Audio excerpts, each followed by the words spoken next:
ఈ బాధ ఉందని ఒప్పుకోవచ్చా? కానీ ఈ బాధలన్నీ, ఈ చింతలన్నీ కూడా మందసం ఎదుట పెట్టేస్తే ఆయన చూసుకుంటాడు. అంతే చెప్పారు, ఆయన పేరే యెహోవా ఈరే.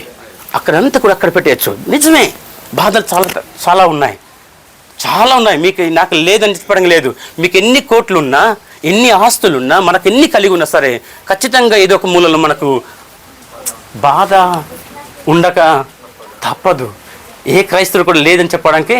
కానీ పౌలు గారు అంటారు కదా, ఆనందించుడి. మరలా చెప్తున్నాను, మీరు ఆనందించుడి. ఎంత దుఃఖమున్నా సరే మీరు ప్రభునందు మాత్రం ఆనందంగా చర్చకి రండి, ఆనందంగా ప్రార్థనకు రండి, ఆనందంగా ఆదివారం ఎక్కడున్నా సరే నువ్వు వెళ్తున్న చర్చికి మాత్రం అటెండ్ అవ్వు అంటున్నాడు ఆయన. హల్లెలూయా. బాధ కలిగి దూరం అవుతే నష్టం ఎవరికి? బాధ తట్టుకోలేక మందిరం రాకపోతే నష్టం ఎవరికి? మనకే. అందుకే 100% నువ్వు ఎక్కడున్నా సరే మందిరానికి చేరుకోవాలి. స్తోత్రం కలుగును గాక. దర్శనం ఉండాలి మన ఇంట్లో. మందర్శమును కలిగిన వాడు ప్రతి సండే మిస్ కాకుండా చర్చికి వెళ్తాడు. హల్లెలూయా, హల్లెలూయా. చెప్తాం గట్టిగా, హల్లెలూయా. Busy, BUSY, busy. ఇది ప్రతి క్రైస్తవుడికి ఉంది కదా. అయ్యగారు ఫోన్ చేస్తుంటారు, నేను ఫోన్ చేస్తుంటాను, అయ్యో ఎక్కడ జస్ట్ కొంచెం బిజీలో ఉన్నానండి. ఏమంటాడంటే బిజీ.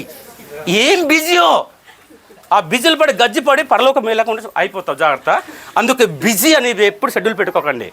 ఎందులో బిజీలు ఉండాలి? బైబిల్ చదివే విషయంలో బిజీగా ఉండాలి. ప్రార్థన చేసే విషయంలో, పాటలు రాసే విషయంలో, పాటలు పాడే విషయంలో, మ్యూజిక్ నేర్చుకునే విషయంలో, బైబిల్ ట్రైనింగ్ పొందుకునే విషయంలో బిజీగా ఉండాలి తప్ప దీనికి తప్పించి వేరే దాంట్లో బిజీ ఉంటే అది దేవునికి ఇష్టము. నిజమా కాదా? ఇది ఉంది కదా, బిజీ ఉంది కదా, మనకి ఆ మాటలు మాకు నోట్లు ఉన్నాయి కదా. బిజీ అంటే దేవుని పని మీద బిజీ తప్పించి వేరే పని మీద బిజీ ఉండవద్దు. హల్లెలూయా. బిజీ పెట్టుకోదండి అయ్యా. బిజీ చాలా ప్రాబ్లం. మీకు తెలిసిన విషయం ఒక చెప్తానండి. బిజీ పెట్టుకుంటే దేవుని రాకడలో బూర మోగుతుందో తెలుసా? మోగుతుందా? ఆ శబ్దం వింటామా? ఆ శబ్దం వినగలిగినదే చచ్చిపోయిన సమాధులు కూడా మనం లేచి నిలబడతాయి. ఆ శబ్దం వినాలి. మరి బిజీలు ఉంటే ఆ శబ్దం వింటాడా? బిజీగా వాడు ఆ స్వరం వింటాడా? మరి బిజీలో ఉండి మిగతా వినాలందరూ వెళ్ళిపోతే తర్వాత నేను మిగిలిపోయిన కదా, నేను సూపర్ స్వరంతో దేవునికి స్తుతించేవాడిని. కానీ నేను ఇక్కడ విడవబడ్డాను, నా సంగతి ఏంటి? మళ్ళీ ఒకసారి వస్తారా ఎస్ఐయా? ఫైనల్ జడ్జిమెంట్ ఇప్పుడు చివరిగా, ఇదే 2వ వారం అక్కడ చివరిగా వస్తాడు. ఆ టైం వరకు నువ్వు బిజీ పెట్టుకున్నావా, నువ్వు పరలోకం వెళ్ళడానికి చాలా కష్టం. అందుకే బిజీ కాకుండా ప్రభు సన్నిధి కాచుకుంటూ మందసం మన ఇంట్లో పెట్టుకొని ప్రార్థన జీవితంలో ఉండాలని కోరుకుంటున్నాను. హల్లెలూయా, హల్లెలూయా. బిజీ మాత్రం పెట్టుకోవద్దని దయచేసి. ఆదివారం ప్రార్థన ఉందంటే ఏ బిజీ పెట్టుకోవద్దు. స్తోత్రం. అవతల వ్యక్తి ఎలాంటి వాడే సరే, అయ్యా శనివారం నీ వరకు క్లోజ్ చేద్దాం, ఆదివారం మాత్రం ఏ వరకు పెట్టుకోవద్దు అని ఇది నిర్ణయం చేసుకోవాలి. ఆదివారం ప్రార్థన చేయాలి. ఆదివారం మిస్ అయ్యే వాళ్ళు కొంతమంది ఉన్నారా మనలో? లేకపోతే స్తోత్రం. ఉంటే మాత్రం దేవునికి మహిమ. డబుల్ స్తోత్రం. ఉన్నారండి ఆదివారం మిస్ అయిన వాళ్ళు? మిస్ అయిపోతున్నారా? ఇప్పుడు లేదు కదా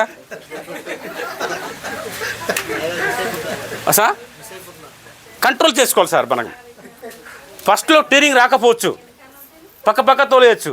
కానీ వస్తు మనం ఏం చేయాలి? ట్యూరింగ్ కంట్రోల్ చేసుకుంటే తిన్నని మార్గంలో దేవుడే ఉంటాడు. ఇదే త్రోవ, దీని త్రోవలను మీరు వెల్లుడి అంటాడు. మనం అందుకే ఆదివారం మిస్ కాకుండా, ఒక్క చావు తప్ప. ఎక్కడో ఒక మన బంధుత్వం చావు ఒకటి జరిగింది అనుకోండి, ఆ కార్యక్రమం జరిగి తప్ప వేరే పని మీద పెళ్ళిళ్ళకి, పేరెంటాలకి, ఫంక్షన్లకి, చికెన్లకి, బిర్యానీకి ఆదివారం ఏమైనా పెడితే వెళ్ళకూడదు. అంతే. కొంతమందికి కోపం వచ్చింది ఆల్రెడీ. ఈడు అడ్డుకట ఆదివారం పెళ్ళికి వెళ్ళేది మొత్తం ఇక్కడ అడ్డు పెట్టేసాడురా, బొందు కొడుతులే అని కొంతమందికి మనసులో ఉంది, నాకు తెలుసు. అయినా పర్లేదు, దేవునికి స్తోత్రం కలుగును గాక. అయినా పర్వాలేదు, కానీ దేవుని సన్నిధి సంపాదించుకోవాలి, దేవుని మందసం కాపాడుకోవాలి మనం. ఆ తర్వాత లేకపోతే చాలా బాధపడే స్థితికి వస్తుంది. ఆమేన్.